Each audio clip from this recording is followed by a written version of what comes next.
Moadim Simcha. Good morning, everyone. This is Dvar Torah Shabil Nishmat Dvora Bat Tzia. Baruch Hashem Shlechem Ben Eden. Vegam. Chaya Victoria. Bat Bechor Chaim. Fortuna and Rafael Ben Avraham. Okay. We know that from the Torah, according to the Shulchan Aruch, there's no isur of doing melacha and chol hamoed. It's only isur drabanan. From the Torah, there's no isur. One of the isurim from the drabanan, the Gemara in Moed Katan says in Yud Gimel Amud Bet that the Chachamim came and made a decree: you cannot do laundry on chol hamoed. Now the Ritba explains that technically doing laundry should be mutar. Why? Because it's a simcha for you. You enjoy having fresh clothing to wear. So why did the Chachamim come and say it's asur? The Chachamim did not want a person to procrastinate and come into the Moed with dirty clothing. Therefore, they forced everyone to already launder their clothing beforehand, that they should come into the Moed with clean clothing already. Therefore, they speak about a certain halakha. Let's say you only have one garment, you have one suit. So the Rishonim say that if you have one suit and it got dirty, you could do laundry on that suit even during Chol HaMoed. Why? Because even if you would have prepared, you can't prevent that suit from getting dirty in a 7-day span. Therefore, they give certain cases where doing laundry, even though in general it's asur, certain cases where it's allowed. For example, he brings down, there's one posek called the Ben Moshe, I think it was a Rav in Brooklyn. He says that undergarments, like undershirts and socks that constantly absorb sweat and they get dirty, and there is technically, it's very hard to prepare so many sets beforehand. In that case, he says if you have to, you can do laundry on them in the laundry machine. As long as those clothing you need for the Moed. Meaning, let's say on Friday you want to do laundry now. You cannot do 20 undershirts when you know that you have 3 days left. But that's one of the cases is where you could do laundry. Another case he says is bath towels and hand towels. Person is accustomed to, using a different towel every single day. Those he's also allowed to wash as well. Now he says like this, children's clothing. Children who are under the age where they constantly get their clothing dirty, again, you could do laundry on it as long as you're doing the laundry for the Moed.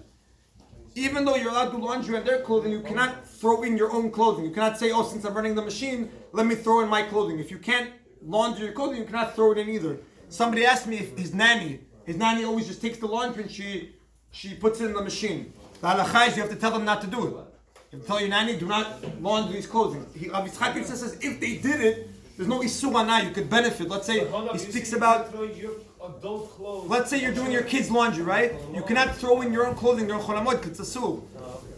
The Rav Yitzchak Yosef speaks about, let's say a person's the Bal Tshuva in the house of Chironim, right? His parents don't observe anything, right? So he speaks about, does the boy have to hide his clothing? What if his mom does laundry? Can he wear it? So he says that you're supposed to prevent it from happening. If it happens, then there's no isur anah, you could wear it. But you're supposed to tell your nanny and your parents there's no laundry on Chol HaMoed. Now, Rav Moshe finds in that chidush, he says spot cleaning. Let's say a person got his stain on his shirt and he wants to just clean that spot. He says that's allowed. That wasn't part of the Takana of Chazal. One of the Rishonim explains the reason, not because of the Minuvad Baregel. One of the Rishonim says that when they used to do laundry, it used to be a burden. They used to have to go to the river, they used to have to scrub one garment at a time, and they used to have to dry it on the line. Therefore, according to that Rishon, today when we have laundry machines, it's very simple. You just press the button, so you should be allowed. Most Rishonim argue on him. Like I told you, they say the reason is because you're going to procrastinate into the holiday. Therefore, we don't rely on that Rishon and we don't allow laundry even though you have the machine. Certain cases he says you're allowed are a person who came from overseas. Let's say a person flew from America to Israel, right? And he landed before the Chag, didn't have time. In that case, he could do laundry on Chol HaMoed. A case where a person came out of prison, God forbid. In that case, he could do laundry on Chol HaMoed. All these cases, when you do laundry, you should do in private, not in public. Meaning, you do it in your machine in the basement.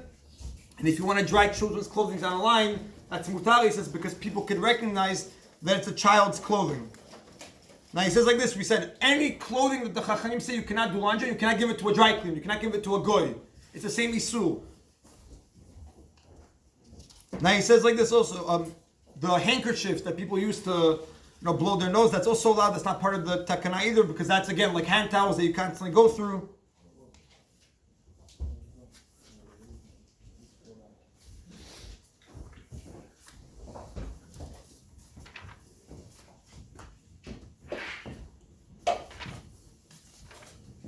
A person's allowed to iron his clothing on Chol HaMoed. That's not part of the isur as well. The Rama speaks about they used to take a glass globe and run it over the surface of the clothing. So the Poskim say today that's basically called ironing. He says you're allowed to wipe dust off your clothing. That's also not part of the issue. Let's say your hat or your suit you want to use the lint roll. It's also allowed. That's not part of the issue at all.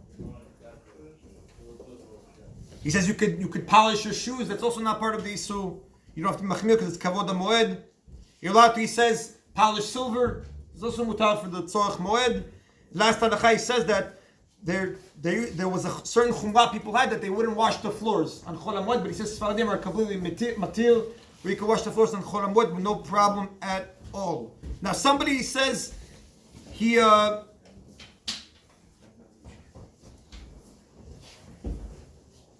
okay, fine.